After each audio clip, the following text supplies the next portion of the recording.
বাংলাদেশ একটা ঐতিহ্যবাহী ঈদগাহ মাঠ শোলাকিয়া। এই ঈদগাহ মাঠের ইমাম শাহবাগী ইমাম পলাইছে, এর চেয়ে লজ্জাজনক আর হইতে পারে না। আমরা চাই এই ঈদগাহ মাঠের ইমাম হোক রাজনীতিমুক্ত। হ্যাঁ, সবাইকে ঈদের শুভেচ্ছা, ঈদ মোবারক। বাংলাদেশের কিশোরগঞ্জ জেলার শোলাকিয়া ময়দানে দেশের বৃহত্তম ঈদ জামাত অনুষ্ঠিত হয়।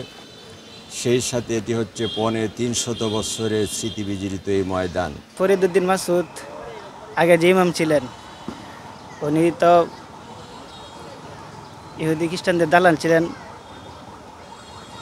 এখন আলহামদুলিল্লাহ আল্লাহর রহমতে আমরা নতুন একজন ইমাম পেয়েছি। এটা শুনে অনেক খুশি এবং আনন্দিত আমরা অনেক কিশোরগঞ্জবাসী।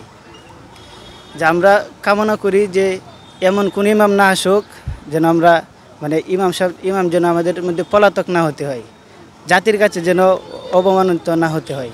নামাজ পড়ি ভালো লোকজন আসে, এদের মধ্যে যদি একজনের তার নামাজ কবুল হয় বা মুনাজাত কবুল হয়, তাহলে আমাদের কবুল হবে, এই আশায় আমরা নামাজ পড়ি। আমরা এবার শোলাকিয়া ঈদগাহের ঈদুল ফিতরের নামাজ সুন্দরভাবে পড়ার জন্য একটা প্রস্তুতি নিচ্ছি। সরকার, প্রশাসন, দলীয় রাজনৈতিক নেতৃবৃন্দ আছে, আমরাও আছি। আমরা মনে করি 16-17 বছরের এই ঈদের মাঠটা একটা জেম ছিল। বিশেষ ব্যক্তি বিশেষ কায়দা এখানে ইমামতি করেছেন। এবারে তিনি পলাতক, শুধু পলাতক না, বাইতুল মোকাররমের খতিবও পলাতক। আমরা চাই না এরকম কোনো খতিব নিয়োগপ্রাপ্ত হবেন যারা পলাতক থাকবেন।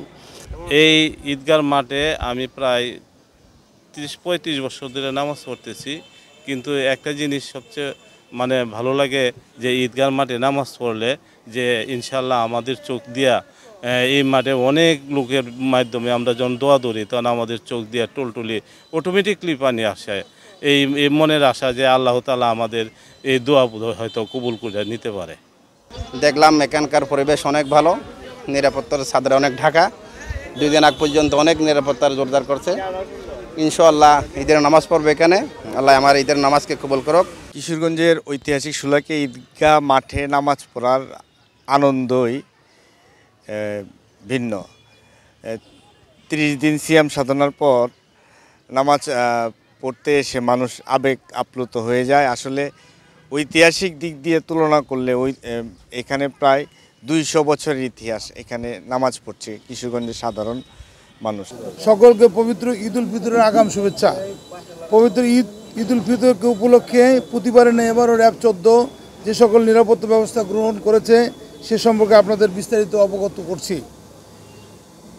এই ঐতিহ্যবাহী এই শোলাকিয়া মাঠে উপস্থিত হয়েছি প্রতি বছরের ন্যায় এবারও ঈদুল ফিতর উপলক্ষে সার্বিক নিরাপত্তা নিশ্চিত করতে গোয়েন্দা নজরদারি বৃদ্ধি করা হয়েছে র্যাবের পক্ষ থেকে। নিরাপত্তা জোরদার করতে অত্র ব্যাটালিয়নের দায়িত্বপূর্ণ এলাকায় পর্যাপ্ত সংখ্যক র্যাব ফোর্স নিয়োজিত থাকবে। নাশকতাকারী, ছিনতাইকারী, চাঁদাবাজ, পকেটমার, টিকিট কালোবাজারি, অজ্ঞান ও মলম পার্টি সদস্যসহ অন্য অপরাধীদের বিরুদ্ধে প্রয়োজনীয় আইনানুগ ব্যবস্থা গ্রহণ করা হচ্ছে। আমার সালাম এবং অগ্রিম ঈদ শুভেচ্ছা। আপনারা জানেন সবসময় বা আপনারা দেখেছেন ঐতিহাসিক শোলাকিয়া জামাত, এটা 198তম জামায়াত। আমাদের নিরাপত্তার বিষয়ে আমি যেটা বলি, আমাদের নিশ্চিদ্র নিরাপত্তা ব্যবস্থা বিরাজমান। এখানে আমরা কয়েকটা স্তরে আমাদের নিরাপত্তা। শুরুতে আমাদের বিভিন্ন জায়গায় চেকপোস্ট আছে, পিকেট আছে, গেট পোস্ট আছে। এছাড়া আপনারা দেখেছেন ওয়াচটাওয়ার আছে। ওয়াচটাওয়ার আমাদের 4টা এবং র্যাব সিও স্যারে বলেছেন 2টা। এছাড়া আমাদের বিভিন্ন জায়গায় গোয়েন্দা নজরদারি এটা আগে থেকে অব্যাহত আছে এবং এটা চলমান থাকবে। ট্রাফিক ব্যবস্থাপনা আলাদা, যেহেতু এখানে প্রায় ধরে নেওয়া হয় যে প্রায় 6 লাখের মতো সম্মানিত মুসল্লিরা আসবেন। বিশাল একটা ফ্লো, তারা যাতে সঠিকভাবে আসতে পারে এবং নামাজ শেষে যাতে সুন্দরভাবে যাতে চলে যেতে পারে এবং সুষ্ঠু ট্রাফিক ব্যবস্থাপনার লক্ষ্যে আমাদের সেটাও বিদ্যমান। আপনারা সবাই জানেন যে ঐতিহাসিক শোলাকিয়া ঈদগাহে ঈদুল ফিতরের 198তম জামাত অনুষ্ঠিত হতে যাচ্ছে। প্রতি বছরের ন্যায় এবছরও সকাল 10টায় আমাদের এই শোলাকিয়ার এই প্রাঙ্গণে ঈদ জামাতটি অনুষ্ঠিত হবে এবং এবার ইমাম হিসাবে মুফতি আবুল খায়ের মোহাম্মদ সাইফুল্লাহ খতিব বড় বাজার জামে মসজিদকে নিয়োগ দেওয়া হয়েছে এবং বিকল্প ইমাম হিসাবে আমাদের এখানে আছেন জোবায়ের ইবনে আব্দুল হাই, প্রভাষক, হজরতনগর AU কামিল মাদ্রাসা। এবার নিরাপত্তার কারণেই আমরা ওয়েদার আপনারা দেখতেই পাচ্ছেন, আমরা সার্বিক নিরাপত্তার কারণেই কিন্তু ছাতাটাকে আমরা যখন আইনশৃঙ্খলা বাহিনীর সাথে মিটিংয়ে বসেছিলাম তখনই এই ডিসিশনটা এসছে ছাতা বা অন্যান্য জিনিস ক্যারি না করার জন্য, জাস্ট জায়নামাজ আর মোবাইলটা এই জন্য। কারণ হলো যদি কোনো সময় কোনো ধরনের সুবিধা ফিল করেন তাহলে তো একটা ফোন তাকে দিতেই হবে, নিকট কাউকে তো জানাতে হবে, না হলে তো আমরা তাকে রিচ করতে পারছি না।